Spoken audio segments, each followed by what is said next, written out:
guys, and welcome back to another episode of Are You Not Entertained? We should have been entertained because we're coming off of a, well, maybe not entertaining, but a win all the same. But first, let me just say, please, let's have a shout out to the people. Please subscribe to us. Please like us. Please listen to the content, view the content, share us, and overall, most importantly, please be our friends. Please. Right, let me introduce I've already got a couple friends who have to be my mates because they're my brother and my cousin, and we'll introduce them first. So I've got my brother Pete, who is a man who moves to the beat of his own drum. Unfortunately, that drum is monotone and broken. But Peter, how are you? How are you feeling, mate, after the win? Yeah, well, I'm just getting right. No, I'm good, mate. I'm good. I missed the first half because I was playing football myself. But yeah, take it. We'll talk about it in a bit more detail in a bit. But yeah, I'm pretty happy. Pretty happy. That's the best I've heard of in years. So Ollie is also here. He's my cousin, Peter's cousin too. And he's a bit more upbeat than Pete. He's a man who's so positive. He told me the other day he thinks we're going to win the Prem this year. We're going to win the FA Cup, Carling Cup. We're also going to win the World Cup and the African Cup of Nations. All this year, he promises me. So Ollie, how are we? Very well, mate. I'm very well. I much preferred my introduction to Peter's.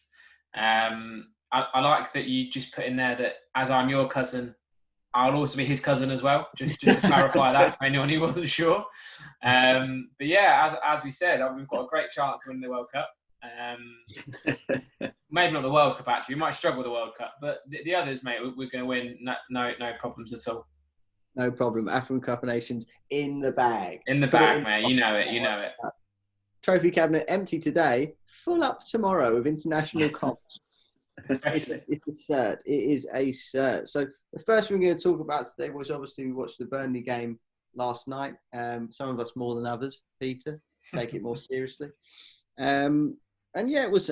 I mean, I'm not going to go into my feelings towards it. First of all, just going to go for the results. We won 1-0. Scored from a Lamela corner. Kane with a good flick on. I don't think he knows it's going to Sonny. Some people were saying they might have worked that. The commentator, they've worked on that. Yeah. Not a chance. You think that's proved by how surprised Sonny is. Did you get the assist, Harry? Yeah. Such joy. But obviously, Sonny gets the goal again. He's absolutely firing all cylinders at the moment, and the pair of them save us again. But Pete, let's come to you first. I know you missed the first half. So actually, no, we'll go to Ollie first. And we'll speak about the first half a bit more. Ollie, you're in, mate. You're in. What was your thinking? What did you take from the game? I think I might actually be a little bit more negative than you two today, but we'll see. So, Ollie, what was your main points from the match? The main point, we won. That's kind of it ended up being one of those games where once it got to 60 minutes, you're looking, and onwards you're thinking, just win. It's 0-0. You've just got to win now. I think the commentator made it. He sort of said, I'm not quite sure who said it, but during the game, someone said that it's one of the games where if you get to half time at 0-0, neither team really tried. So someone's gonna, regret not trying, sort of thing. So, luckily we won. Obviously, probably the only bit of quality in the game in terms of an attacking sense for me. To be fair to Mourinho, I thought he got the subs pretty spot on. I'm sure a lot of people have been calling to bring on Bale and that sort of thing, but I didn't necessarily think the game suited him. Not when he's coming back into fitness, that sort of thing. Lamela was a very good sub. He frustrates the living hell out of me. The amount of times I scream at him, just pass the ball. But to be fair to him, he had a very good impact on the game. He presses, he makes life horrible for the opponents. And he put the cross in for Kane to nod on to Son to score. It's not planned. I'm not buying that for 1 second. That's off a training ground at all. That's, if anything, Kane potentially saves the corner a little bit because he's going a little bit behind him. But yeah, I thought overall it was a strong. The performance was okay for the circumstance, but maybe we gave Burnley a little bit too much respect in that sense. They're not Atletico Madrid or someone like that who's defensive powerhouse, you know what I mean? But in the same respect, like you respect Mourinho for having that sort of view of them, maybe, I don't know. But, you got 3 points out of Turf Moor, so you can ask for, really. Absolutely. Mm. Pete, you've got the second half. To be fair, the first half wasn't up to too much. No. It was kind of both teams, as Ollie says, sparring without either taking a big risk. They probably had slightly better chances. Mm. I think we only had one shot on target, and we won the game. So, Pete, what did you make of it? The second half that you caught? Yeah, like, to be fair, the second half wasn't great either. It did seem very flat. Ollie's right. Lamella's like cameo kind of seemed to lift the boys a little bit. I did think like he very much picked his team to play Burnley, didn't he? He went two centre halves that are going to win it in the air. Didn't play Sanchez because he knew he didn't need any pace. I know Sanchez played twice in a week, but he knew he didn't need pace against them. Played Sissoko because he's big and strong. Played Davis because he's more solid and more compact than Reguilon. Same with Doherty, he's a bit better in the air than Aurier. So he very much picked his team to play against Burnley. And I agree with Ollie in that we did pay him a little bit too much respect. It didn't seem like he trusted us to go. He's gone, right, we've played this really good attacking football against Southampton and Man United and looked really good and won games and blew West Ham away for a quick part of their first half in that game, and then just looked like he didn't trust them to do it again away at Burnley. And I understand it because Burnley, they're compact, they're solid, they make life difficult for you, they're difficult to break down. So he was more wary of their front two, and rather than let our fullbacks kind of go. Right, like Ollie says, 3 points. I think we drew there last year, did we? Dele Alli penalty maybe. So yeah, and it was a weekend of results where we just had to win. It was the same, like last weekend was the same thing. All the results pretty much went our way. So just go and win. And obviously we let it slip against West Ham. But this week we managed to pick up 3 points. So take it, mate. 3 points, not a great performance. On to the next one. This is it. I mean, and we played much better against Newcastle, against West Ham. Much, much better. And come away with 1 point. Didn't play particularly well. Like, I kind of did the opposite to what I did in the West Ham game. In the West Ham game, I was immediately devastated and then come away and went, no, loads of positives, really good things. We move forward. This is just a blip. We'll be fine. Not saying I don't think we're going to be fine now, but I come away from this one going, we've won, massive win, and thinking, that's so big for mentality. Those are the sort of games that you can really struggle. And we'd have struggled in. Usually or historically, and this time we come away from the win. And then I sort of sat back and I actually, strange enough, I made some notes, boys. I made some notes. So, and I wrote a load of things out, and most of it was more negative, to be honest. I mean, I'll go through some of the negatives I wrote down, and then I'll say some positive things. But the first thing I thought this during the game, I thought Doherty was awful. I thought he was absolutely dreadful in terms of he was beaten so easily a couple of times. I think at one point the left back or the left mid didn't even do anything clever and just absolutely left him in his dust. And it was kind of embarrassing. He almost stumbled as he was turning around to try and keep with him. And also he just constantly losing the ball. He lost the ball tons of times. I don't think he was helped by two other players who irritated me in Sissoko and Mora. I think they just both hide, particularly Mora. Yeah, just run away or not. Never show. And if he does show, he's got a defender right near him. He never found space to make his life better. And if he looked inside, he had Sissoko, who to me killed anything in terms of trying to move the ball forward. A couple of times Tanguy turned well and pumped it into him, and then Sissoko was like, nope, passing that back to the centre back. No chance of me trying to do anything clever here, thank you. I thought Dyer was absolutely bossed by Wood. I thought Wood just pinned him.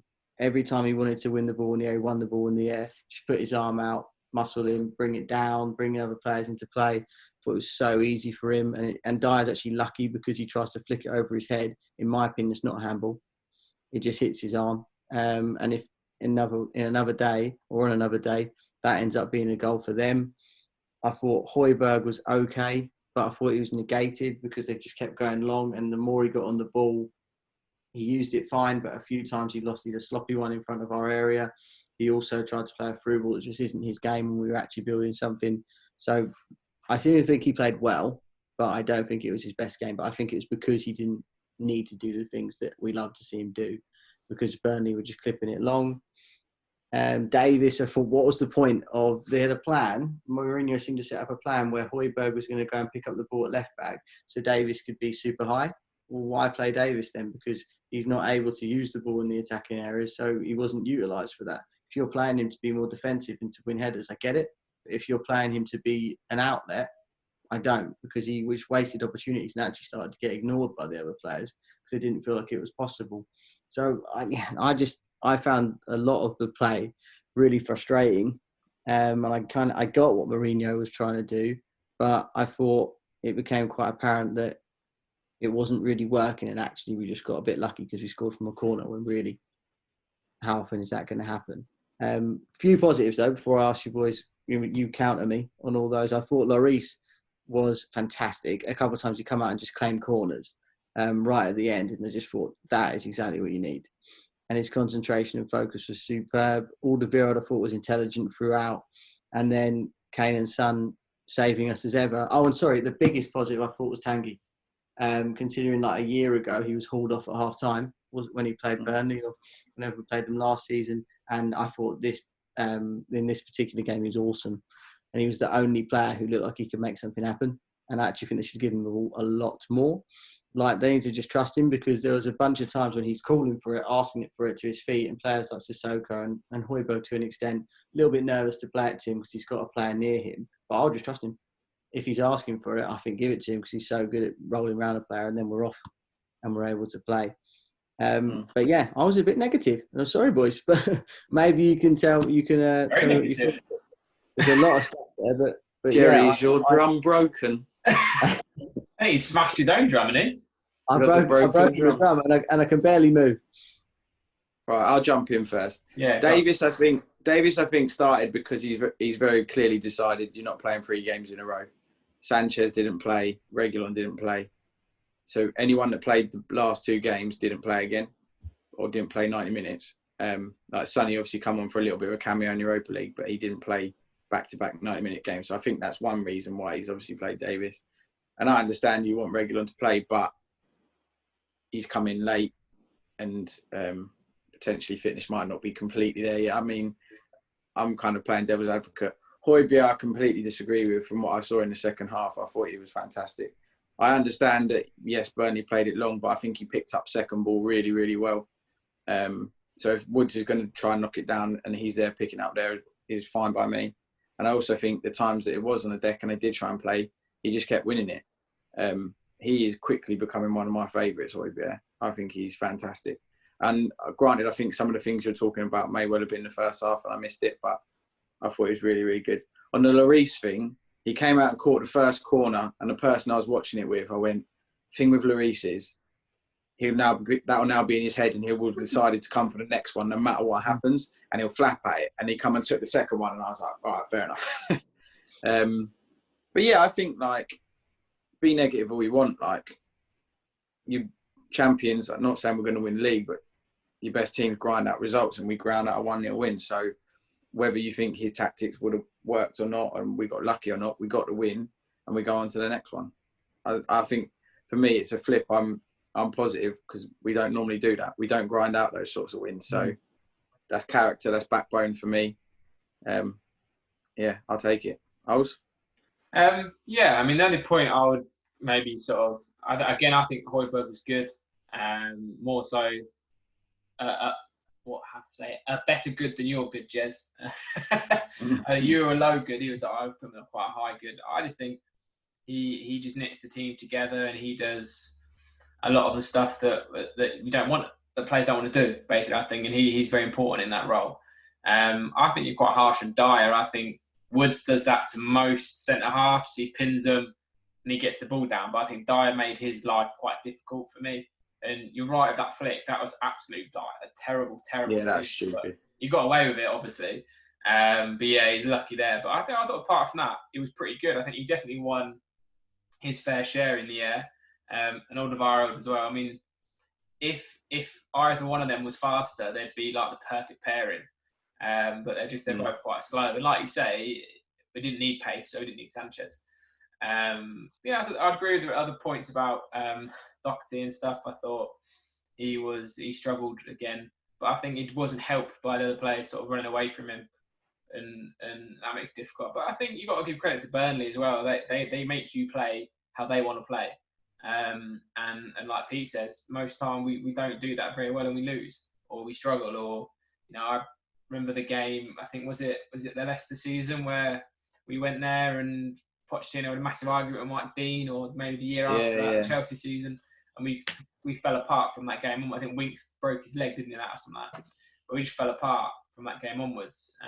So I think it was a good test of the mental side of things. And we've got to talk about our namesake as well, Harry Kane, because he read that situation on the defensive side off. And then 5 minutes later gets the assist for the goal. So, he is best player in the league without a doubt at the minute.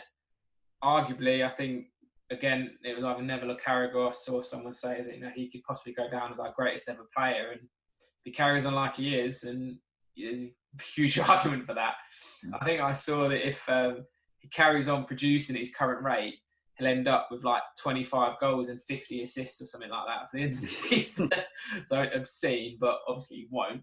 But yeah, like I said, I think take the 3 points, take what you want out of the performance. If you look at it in a positive, we can play that way and win, which, like you say, Pete, is what champions do. That's the expression, isn't it? And our defence is a big concern for a lot of us. So a clean sheet is a big result as well. So I think there are lots of positives in there. If you just stop trying to break your drum, Jez, pretty much. I think you're right, boys, and I think it's fair. I think, as you say, ultimately the most important thing is we ground out a result with a difficult place. And even though they have 1 point right now, people are looking in. And don't get me wrong, I wasn't this person. I was saying during the game they're a very tough team to play against. People saying they've got 1 point, we should be going there and battering them. And I've seen like predictions on Twitter of scores of like 5-1 and 6-1. Well, that's not going to happen every week, and they're especially not against a team that doesn't come out, because we're fantastic now at countering, aren't we? And utilising the space in behind. Burnley was going to give us no space in behind. That was never ever going to happen. But yeah, we ended up playing a bit of long ball, but we got the job done, like you said, boys. And Kane is superhuman. You are right, Ollie. He's. I mean, I feel almost sorry for Sonny because he's exceptional right now. Yeah. But what Kane is doing is so complete, and it's you just appreciate it. It's ridiculous when you've got a guy who's both scoring, getting all the assists, and a block against West Ham, heading one off the line against Burnley. And that's your guy. You just have to praise him. You can't. I'm a bit upset because we always talk about him. You know, on Match of the Day, people sometimes moan and say, "Oh, it's always talking about Kane." Yeah. It's nice to see him talk about someone else. Well, how can you not at the moment? You can't. You couldn't even blame Danny Murphy for choosing to talk about Harry Kane right now. You can always blame Danny Murphy. Yeah, that's true. You know what? I'm sure in a way he blames himself for everything as well. Everything's going on in the world right now. We'll move on. We go on to the other game that we've recently played in the first end. And solid performance, I think. We played in the Europa against Lask, Ollie's favourite team. We managed to get a 3-0 win. Just quickly go through the goals. So the first one, Davis clipping over the top. Vinicius, very impressive debut.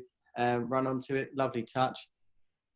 Fantastic. I was really impressed with that, actually. The touch and then the pass from Vinicius was pretty exceptional, actually. Perfect for Moura just to run onto it and put it away. So that one, I just, as soon as I saw that, I was okay. Because he missed a header, didn't he, earlier? And then he done that, and he thought, okay, we could have yourself a bit of a player here. And you was worried for a second it's happening again. In terms of like the striker we've got, it's going to be another problem. But he looked good. The second goal coming from an outrageous mazy run from Reguilon. I think he beat like 4 or 5 players as he come across the pitch. Gives it to Lamela. Lamela, for once, takes a touch and passes it, which was nice to see. Yeah. Must have hurt him. Bale doing a very casual, making football look easy. This is how you cross. And found it with an own goal. Fortunately, because I think Vinicius might have been offside. And then the final goal, Vinicius involved again. Doherty, who again I wasn't sure had the greatest game, but actually no, he was okay in this one. But he clips it. Vinicius nods it down. Lovely cushioned header. And Sonny does what Sonny does. So what did we take from it? Pete, we'll come to you first for this one. What were your main points from the game? Here comes my drum. Bale still looks hella rusty. Look, really, really still a long way off where he needs to be. But Europa League will be good for him. I think he'll start again this week and just get minutes under his belt. Whilst I thought Vinicius' 2 assists were really good, he didn't do much else. I didn't think. Like, there was bits and pieces where he got involved in play and nicked it up, but he didn't look as big and as strong as I wanted him to be. He didn't win much in the air. He didn't really hold the ball up particularly well. He actually looked quicker and better with his feet than I thought he was going to be. I thought he was going to be, because he's tall, isn't he? He's like 6'3", 6'4". But then if that's the style of striker he is, then fair enough. He doesn't have to win headers and kill it and keep people into play. Europa League is what Europa League is. I forgot how much I hate it. As much as I love watching Spurs, I just hate the Europa League so much. Until you get into the point where the Champions League dropouts come in and it starts getting a bit more interesting and the standards go up, it just feels it's a real drag, I think, sometimes. Actually, the group stage is not too bad. That's a bit mean. The group stage is not too bad, but everything before it, and I remember some group games we've had before when we were in it, before we were getting into the Champions League, just playing in the middle of nowhere and scraping 1-0 wins or 2-1 wins because they just drag you down to their level and you end up playing awful football on an awful football pitch. But yeah, I think it's just a good time to get minutes in people's legs. I'm gutted that Rodon can't play in the Europa League, because I think that would be great for him to get minutes and get game time. For me, if he's not going to play, if he's not going to be ahead of Sanchez, Dyer, Alderweireld and Tanganga, he should have been loaned straight back out, because he's not going to play in the Premier League. They've got a certain distance in the Carabao Cup, so he might get minutes in that, but it's unlikely.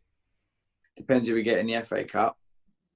So if he's not playing in the Europa League, he's not playing. So I feel like he should have gone straight back out on loan. Hopefully we'll see him and he'll get game time. But yeah, I mean, like you said, it's solid enough, Jez.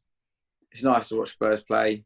And for me, the best thing about the Europa League this year will be getting minutes in Gareth Bale's legs, I think. Yeah, absolutely. I think just sharing out minutes for any of the players. And Bale, as he said after the game, felt a bit stiff and you could tell, like you say. But Ollie, what did you take? What were your main points from the game? As Pete said, it's Europa League, isn't it? It is what it is. I think the real good thing for us, we've got a big squad. So it gives opportunities to players to lay their gauntlet down to get into the first team or the Premier League team, or however you want to look at it, sort of the big game team, you could say. And so yeah, I think there's a lot of opportunity for players there, like your Bergwijn, your Bales, Moura, Reguilon, Doherty. They're the ones that's where they're really going to stake their claims to the position they want. I agree completely about Joe Rodon. It just seemed weird. Like we got a good deal out of it, I appreciate, but he's almost redundant to us at the minute in terms of we want him for the Europa League to be able to give a good squad rotation. But unless he's going to play in the Premier League, we don't know. I've not even seen him, to be totally honest. We had 5 minutes of him at the end of the Burnley game, and well, it was just chucked on, wasn't he? But it didn't even touch the ball, I don't think. But yeah, it's again seems a strange decision, but it's going to be interesting. I mean, part of me is worried about Bale already. Like I say, he looked really stiff and not great, but hopefully, like I say, he's in that pre-season zone, and he finds his form and stuff. But you always couldn't imagine that he'd be in our squad and didn't even play against Burnley. Do you know what I mean? Like with a name like that. But as I said earlier, the game didn't suit him anyway. He's not sharp enough for a game like that, I don't think, right now. So it kind of is what it is. But it was certainly an interesting one with the Europa League for us. And like I say, it's a competition that Mourinho has won twice. He'll want to win again. It's a path into the Champions League. I'm pretty confident we'll finish the top 4 anyway, but still it's another opportunity there, isn't it? And it's a European trophy, and that's a good feather in the cap. Oh, yeah, I'd love to win it. As much as I hate it, I'd still love to win it. It's just a bit of a drag, especially as we had to play so many qualifiers to get into it. So. We're here now, aren't we? I actually think the extra games are a good thing, because we didn't have a pre-season. I think it helped us. So we didn't have a pre-season. I mean, we only lost once all season, boys. Like, it's mental. And, arguably with those 2 crappy last-minute goals we conceded, we would have won almost every game this season. I mean, you could say in the fine words of, I think it was Gino Di Campo, if my mother had 2 wheels, she'd be a bike, right? And that's sort of thing. But if we'd had that would be the top of the league and looking very pretty. So hopefully we learn from those sort of 2 90-minute goals. The Newcastle one's a joke, obviously, but the West Ham one is completely avoidable. And they've learned from that. And like I said, they wouldn't have got a 1-0 win the next game. So absolutely. Bounce, I think. I would say I'm a bit more. I'm in this and flip zone. I am more positive, and I'm actually looking forward to all the Europa League games because, like you guys have both said, we've got such a big squad. So, I was super excited to see Bale playing, and I wouldn't be worried, Ollie. I honestly wouldn't. I think there are positives. You can see them, and he is just coming to terms. And I think because it's Bale, the media even make us worry more by saying oh, why didn't Bale get play today? It was one of the first questions Mourinho was asked, or Kane was asked. Did you expect to see Bale playing in a game like this? Whereas I think we said that he needs to show a bit more from the Europa League game and get his fitness up before he plays in a game like Burnley away. And if you're worried about his fitness or getting injured, certainly don't put him on Monday when it's raining against Burnley because he's going to get clapped, because they wouldn't be too worried about looking after him. So I wouldn't worry too much. He will come good. I'm certain of it. I'm excited to see it. And eventually we'll start. Hopefully we'll see him play this Thursday. Is it Antwerp we have? Away in Antwerp. And I should think he'll play. Yeah, and I've got a sneaky feeling he might score. Just saying. But I've got a question. For Ollie, specifically. Ollie, what time is it? It's time for that six-a-side segment, Jerry. Yes, it's that six-a-side segment, the bit that we love and everyone else should love as well. So today we are going to do best left-footed players, which is probably going to be Peter's favourite. He's often said how much he loves the aesthetically pleasing nature of watching a left. So aesthetically pleasing. It really is. So we'll open with the goalkeepers, of course, as ever. I think it's going to be a bit of a no-brainer. I mean, I actually couldn't think of another left-footed goalkeeper, particularly, if I'm honest, from Premier League era. And of course, went with our current captain, Hugo Lloris, who is absolutely smashing it at the minute. And I'd just like to give a real appreciation shout-out. Keep it up. He's been superb. So, Ollie, what have you gone for? I think there might be quite a few full houses in this category. I think for whatever reason, left-footed players in Spurs haven't been very popular, I should say. But yeah, I've also gone for Lloris. He's the only real choice. I couldn't think of any other left-footed goalkeepers, really. I mean, there aren't really many anyway, I think. But there is something about a left-footed player that, as Peter said, is so aesthetically pleasing. How many times can we say aesthetically pleasing? I believe that would be 4 so far. Nice. I don't know. I've looked at my pad to my left, knowing full well that I've gone for Hugo Lloris as well, making him the 4th ever Triple Crown champion. So well done, Hugo. Deserved as current skipper. Could you think of another left-footed goalkeeper? Was there anyone that came to mind? Not for Spurs, no. No, not at all. I mean, I was going for. I mean, I think to be fair, Lloris is probably the best keeper we've seen, as in what we've watched in our time. Yeah. There have been some other good goalies, but yeah, none of them left-footed, and also I don't think any of them are the same caliber.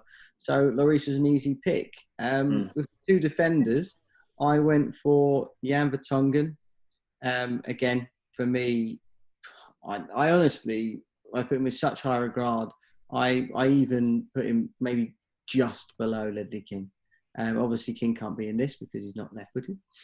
But that's how highly I rate him. And I think sometimes I even think he might have been just as good at different things. But I adore Jan Vertonghen. I think he's absolutely incredible defender and a great servant to the club for so long. And I pray that they do some kind of testimonial for him because he deserves it. And he certainly earned that. And then the second player I went for, maybe a totally different character, but I went for Danny Rose, another player who I honestly love. And even in the documentary, when people were upset with him and said his attitude was so bad, and don't get me wrong, he ruined it by saying, and when Daniel gets here, I'll be speaking to him too. That did ruin it. But I absolutely love him. And I loved his ballsy nature. I never used to mind when he'd say, like, he'd come out and talk to the press. I mean, sometimes you have to just say, come on, mate, be a bit smarter. Don't need to do that. But I just kind of liked him. We like a character sometimes who just says how it is. And if he'd have been more involved in that documentary, you know he'd have been having a go at players. When I was watching them as a bit of choir boys, we're all very upset, but we're not going to argue about it. Or Lloris moans and then no one speaks. There's no way Danny's not speaking up. In the City documentary, there are talkers and there are all leaders battling with each other and constantly debating. I mean, Fabian Delph was like one of the main characters, and I feel like Rose would have been similar to that, always talking. But yeah, I think he is disrespected now. A lot of it's on himself because of he has got a bit of an attitude, but another great servant for the club who really deserves a lot more than what he's getting, especially appreciation in terms of appreciation from the fans who just seem to have completely disregarded him and forgotten about him, same as the club. And that's how the football world is, I guess. It's fickle. But yeah, I went for Jan and Rose. I've also picked Jan and Rose. Yeah.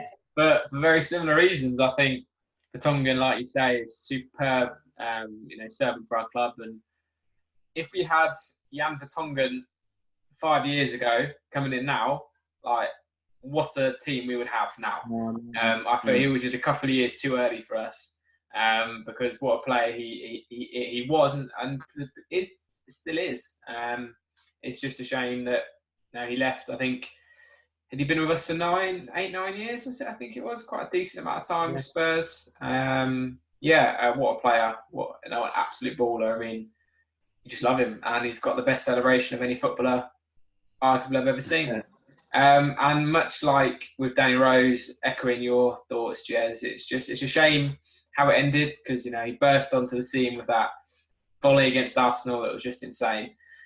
Went very quiet, went away to Sunderland, found a bit of sort of game time and practice at left back, came back and was the best left back in the country for 2-3 years, alongside Kyle Walker on the other side. He had lots of issues with depression and stuff like that, and that really took its toll on him, I think, more than he'd probably care to admit. But unfortunately, it ended, and it's a shame that he's not got a club now, because he's just sitting in our under 23s or whatever it is, probably not even playing. I don't know. It is a shame, and much like Vertonghen, he's been a great servant to our club, and that's what it is, isn't it? Pete? I've chucked a little curveball in here. I've also gone for Jan Vertonghen. I agree with everything you said. He's just incredible player. And what it doesn't annoy me, but Toby gets a lot of plaudits, and rightly so. And a lot of people just hold him in much higher regard than Jan. And I think we may all be the other way, where we actually see Jan as being Toby is class, don't get me wrong, but for me, Jan was a better player. Danny, quickly on the Danny Rose thing, I think the best thing we can do for that man is mutually agree to terminate his contract and let him go and find a club somewhere else. Because, as you say, I was like, fair play to him coming out and talking about his mental health issues, and I think that's really, really important and massive for a player of that calibre and standard to come out and do that. Him being stuck playing with the under-23s is not going to do anything for his mental health. And we all, as we all know, mental health is not something that just suddenly gets fixed like that. So he's not going to be suddenly in a good frame of mind because he's been talking to people. It can easily go back the other way. So that's really important. I've actually not put Danny Rose in not because I don't like him. I agree with everything you said. I think he deserves a testimonial. He was an incredible servant for our club. But I knew you two would put him in, so I just wanted to put some. I like different names being in there. So I put in Christian Ziege, but just because he had a hell of a left foot and he's just a real solid left back. Sorry, and yeah, I did a little bit of research on him, and I knew his contract was mutually terminated because he was unlucky with knee injuries and stuff. But he was real solid. He played 185 times for Bayern Munich. Went to Middlesbrough and Liverpool and played for us for a bit. But yeah, I just remember him being real solid, scoring some bangers as well. Scored a free kick against Arsenal that was ridiculous. So yeah, I put him in. I know he doesn't get into the team this time, but yeah, just a real solid player with a great left foot. Really different to Danny Rose, actually. More technically gifted than Danny Rose, and Danny Rose was more of an athlete, I think. So, yeah. Yeah. Talking of left backs who scored screamers as well, where were the shouts for Eric Edman? Eric Scored an absolute banger and then just disappeared, didn't he, off the face of the earth? Oh, mate, we've done that with loads of players. He did it. And Bello Mabazela scored a banger, disappeared. Yeah. Timothée Tuba scored a worldie against Newcastle. Other lefty, he's lefty, winning. Yeah, he's lefty, disappeared. Who's the other one? Midfielder. Dean Marnie scored 2 against Everton. Don't know what happened to him. Right, midfielders, Jez. Screamers and then gone. Screamers and then out of here. Leave him with a bit of noise. That's what I like about characters. For the midfielders, I would be well. Actually, I think there were only three big choices. I thought, and I won't say the third one because I'll just see if you guys. Surely one of you have gone for him, but I went for a bit of longevity in it as well. So I went for Moussa Dembele and Gareth Bale, were the two guys, and I think really they both deserve to be. And actually, the other man who's in my head very much deserves to be in it as well. But those two, Dembele just loved watching play, and then Bale just carried us for a few seasons at least, where he was just, well, at one point potentially right up there as one of the best players on the planet because he just scored from wherever he fancied. It was ridiculous. They played everywhere for us, didn't he, in that season? Like, just kind of went, the last one, like left mid, right mid, just behind the striker, even up front a few times, and no matter where he picked it up. That's why I think AVB just went, go in the middle, mate, because you can do whatever you want. Wherever you want to go, do it and go score us goals. And if we get, as the people have been saying, 10% of that guy, wow, we're going to have a season. So, Ollie, what did you go? I have gone for the GOAT, of course, Moussa Dembele, and also Gareth Bale had to be. I don't know if you saw Jez speak about AVB. He actually spoke about this recently, about him and Bale. And Bale basically came into his office and said that he was finding it really hard playing out wide, kept getting marked out of games. And so AVB said to him, well, why don't you go play in the middle? And he was like, yeah, okay, let's do it. And he put in the middle and he scored a hat-trick against Villa. And then literally from that point onwards, he just took off. So give AVB credit for that. And obviously Gareth Bale. But yeah, he's obviously arguably one of our best players ever. Gareth Bale, so he had to be in there in terms of lefties. And Moussa Dembele as well. I've never known a criminally underrated player but be rated by every single player who's played against him. Like media have never bigged him up forever, but every player says he's the hardest player to tackle. Every Spurs player will say he's the best player that they've played with. So it's just mad. Yeah, he's just an absolute beast, isn't he? He had one trick and it always works, and it dumbfounded me every time. You knew he was going left. You knew exactly what he was going to do, and it was just shimmy and gone. So that would be it. And Pete? Good picks. I've gone for Moussa Dembele, another Triple Crown champion. We knew there'd be a few.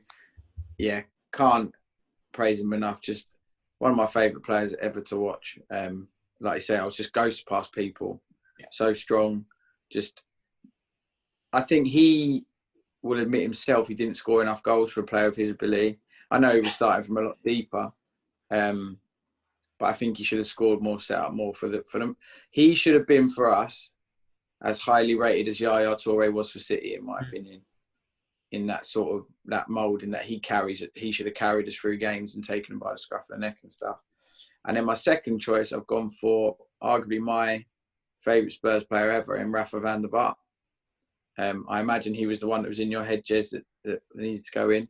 Yeah, absolutely. Yeah, I couldn't leave him out. For those 2-3 years that we had him, he was just sensational. He could do no wrong. And how quickly he loved the club. Goals against Arsenal constantly, just to their fans whenever he scored. Just a real good character to have in and around it. And yeah, just another one I just absolutely adored watching, and quickly became one of my all-time favourites. So I think we might have to wait for the final round before we do anything, because I've slightly cheated with my centre forward. Yeah. Oh, right, my centre forward. Well, as soon as Pete didn't put Bale in one of his centre mids, you knew that he'd put him up front. Because how can you explain not having him in there? Also, I did think about Mido. I thought about Mido for a minute. What a career. The man was at Roma and Spurs. Yeah. What a career. He was good for one season at Spurs. Yeah, he really was, yeah. But also, Pete, with your picks as well, I mean, Rafa I absolutely adored as well. And both of those guys, Dembele, always bossed Arsenal. Not like Rafa did, where Rafa seems to just score against them every time. And as you said, that celebration, that was the one, wasn't it? Yeah. Or when he ruffled Jack Wilshere's hair, like. Yeah. Well, that was when he nutmegged him twice. Yeah, he nutmegged him twice and then gave him a little like, hey, that's so good. He was quality for that. Like, really good at winding players up at the same time as looking incredibly charming. So good. What a player. And yeah, I was upset I was tempted by what I believe you've done, but I decided, you know what, it's wrong. And I'm not doing it. You put Helder Postiga in your worst ever team as a midfielder. What you've done is wrong, and you should be ashamed of yourself. So I ended up picking Louis Saha. That's the best left-footed striker, I think. I thought to myself, I keep putting Defoe in the team, so I thought, just put Defoe in and say he's got Pussy Ranger. But I couldn't put the Pussy Ranger in again, so it had to be King Louis. King Louis had to have it. Well, I've gone for King Rafa up front. I thought of the three, between him and Bale, I thought he was more likely to actually be able to play up front. When he played for Spurs, I'm sure he wants to play up front at least once. So I'm going to say that. But yeah, you can't leave out Rafa. Those 2 or 3 seasons that he was with us for were just unbelievable. He'd come out of Madrid and he was the last time I can remember a transfer, and you just got no idea. It was just like, we signed Van der Vaart. Yeah. Now, I remember I was away with my family in France. So this was during a time where getting signal abroad was just nothing. And I remember I had to go into the bar, and it was like half past 12 or something, sort of time, whatever it was.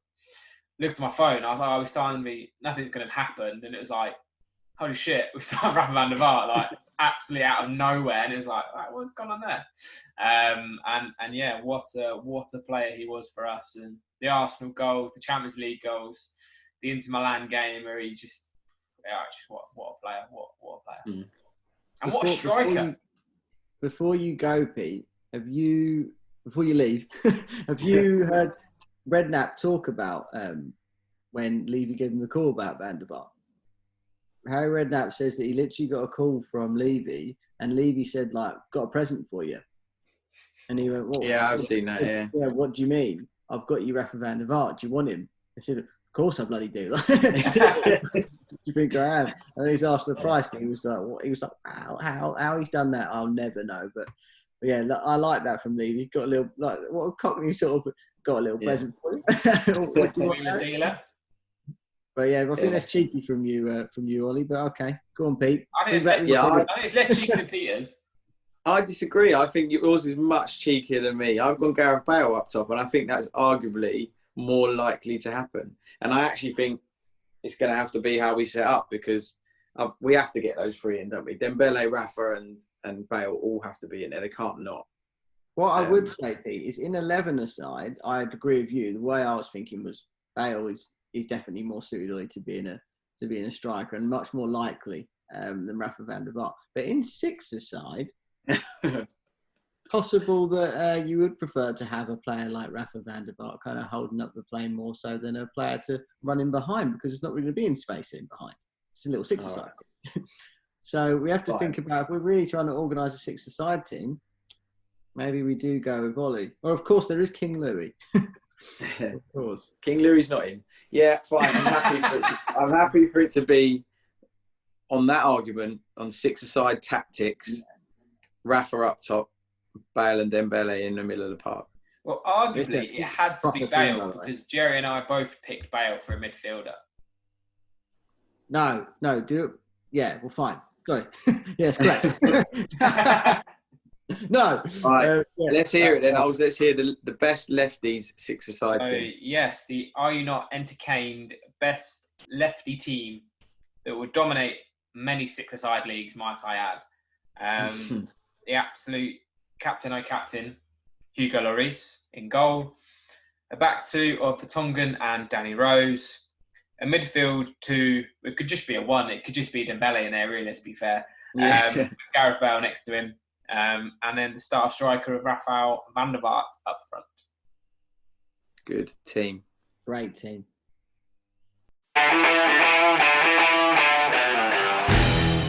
We are into the Tottenham Talk. As we all know, we spend the whole time talking about Tottenham, especially this week. But we're going to go into some of the tweets that people have sent in to us. And we kind of sent out asking what players people are more worried about and who they've been more pleased with. But most of it, as you always know, is going to be someone who's worrying them. And unfortunately, Ben Davis got a bit of slack. Has got a bit of slack this week. You've got to deal with it. You've got to take it, Ben, because I know he watches the pod, he watches the episode and, grow from it.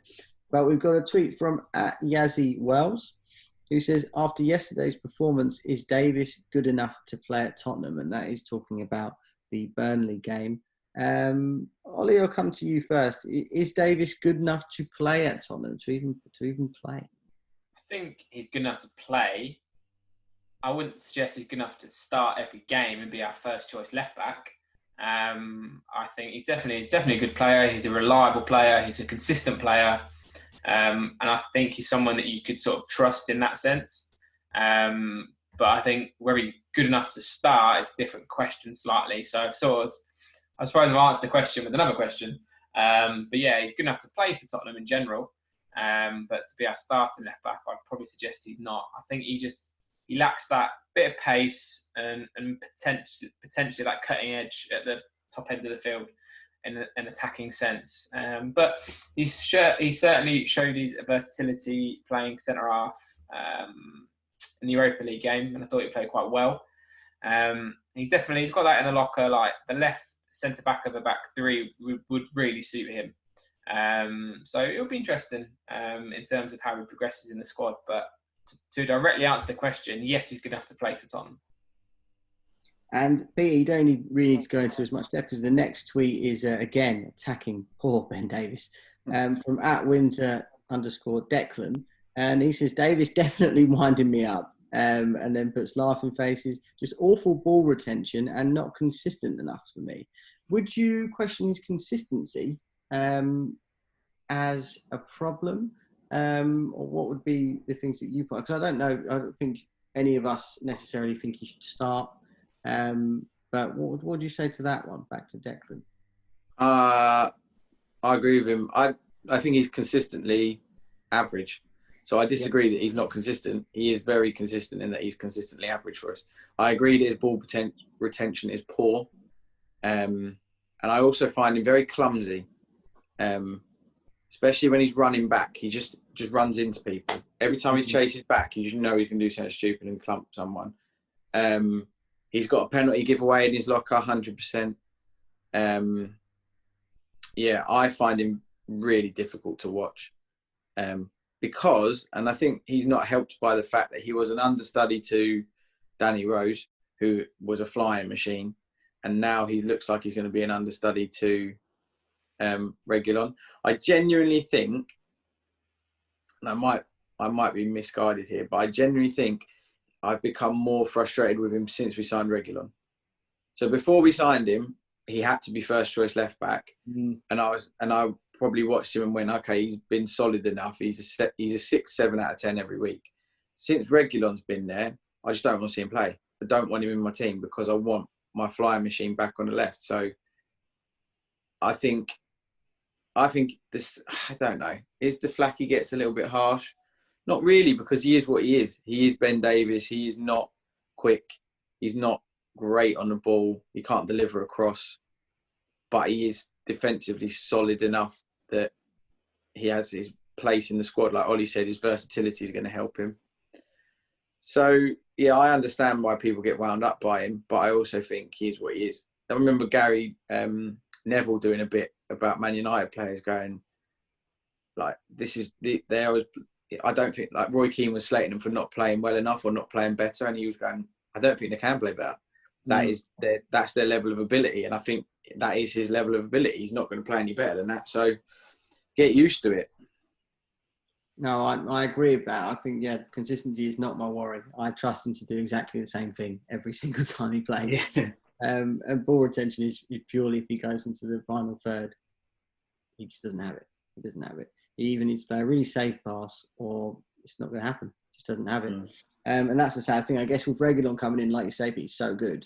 So it does make him more frustrating because you're going, but I've got this like brilliant player, this prime over here, prime steak. I don't want to eat this little beef jerky over here. I'd rather have that. And Davies, the beef jerky. Exactly. Jerky. Bloody 6 out of 10 beef jerky.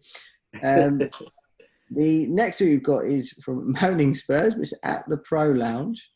And it says, Doherty has been poor but early days. Davis is Davis.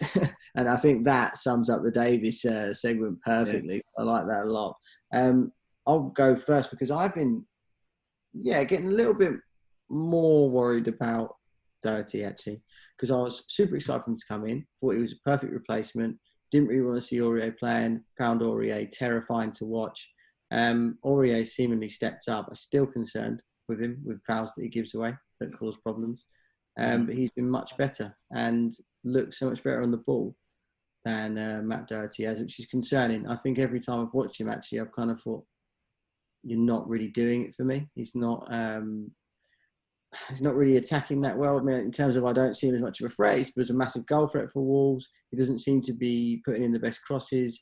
He has done okay, but what I seem to be seeing from him is like a few good things and mainly worrying points of play, especially defensively. When I thought that I knew he played wing back for Wolves and he was very attacking, but I did seem to remember him being really solid when I watched him play for Wolves and be quite difficult to get past. Whereas the few games I've watched him play for us, he seems very easy to bypass as a winger. And myself, I would be excited to play against him just to get a bit of pace and get around him. But I don't know what you think. Quickly throw it over to you guys for Doherty. In fact, we'll just from Ollie, and then I've got a question for you, Peter. But Ollie, what do you think of Doherty so far? I think, I would agree with what you've said there, Jez. I'm not sure. He's not sold me that he should be the first choice right back. Aurier has had his chance. I think countless chances. He will never be. He will never be the player that he said, he's our guy. He's our right back. I think he was great in the Man United game. I think then in the West Ham game, was it West Ham played? And then he got caught out again. And it was almost more Aurier than normal. He gave away a couple of fouls and stuff and just dumb stuff. But I think with Matt, it's difficult. He's not convinced me, Doc. He's not convinced me at all. Wing back to right back is a very different role. I appreciate that. So maybe he's learning, which is good. If he's got all the right tools to be a really good right back. He's quick, he's strong, he's clever, he's very confident. He's got all the right attributes. But he just, I don't know, we'll see. For him, I think it is early days, as the tweet said. But I think with him, time will tell with Spurs and Matt Doherty, Doc, whatever. Pete, my question to you, from the conversation, it's the fullbacks that have come up, mainly Ben Davis. But we're about to play, let's say, right, so hypothetically, we're playing Arsenal tomorrow. The boys are very tired, but we're playing Arsenal tomorrow. Forget what games have come before, like anyone's fatigue and so on. Who starts fullback for you? Who is playing fullback in that game? Reguilon, and I'd have to go Aurier. I know Aurier worries us, but I'd rather play Aurier against Aubameyang than Doherty. I think Doherty would get blown past. I think at least Aurier potentially could stay with him or has the recovery pace to get back at him. They'd probably be the two. On the Doherty thing, we did say at the time, and I know it's early doors and we all want him to come good, and he may well still do, and hopefully he does. We did say it's really cheap to get him for that. Why have Wolves let him go for that cheap? And seemingly got in Semedo from Barcelona, who is keeping Adama Traore out of the team at the minute. So, interesting one. I think he'll be all right. I think Ollie's right. I think he's learning. But I think at the minute, in my head, Aurier is ahead of him in terms of big games. Agreed. And I actually think the best game he had was with Bale in the last game. Thought they linked up really well. So 2 best friends. Touch wood, yeah, those besties come good and they grow together and they'll get us playing. So before we leave, boys, before we get out of here, I want to ask you both, Ollie, are you or are you not entertained? Oh, it's a difficult one this week actually because I don't know. I think it's a difficult one. I'm entertained that we won, but their performance was not entertaining whatsoever. So I'm going to say yes. I'm entertained and be positive. Just. And Peter, are you entertained? Yes, we ground out a hard-fought 1-0 win at Turf Moor. I'm entertained. I'll take it. Jerry? Absolutely. And thanks for viewing, guys. Thanks for attending another one of these. Jerry, are you entertained? Oh, thank you for asking, Peter. I did ask. I thank you, Pete. Thank you so much for asking. And I'll say on that note, I believe that wraps up. Yeah. Thanks for coming, guys, and hopefully speak to you soon. Cheers, boys. See you later, boys.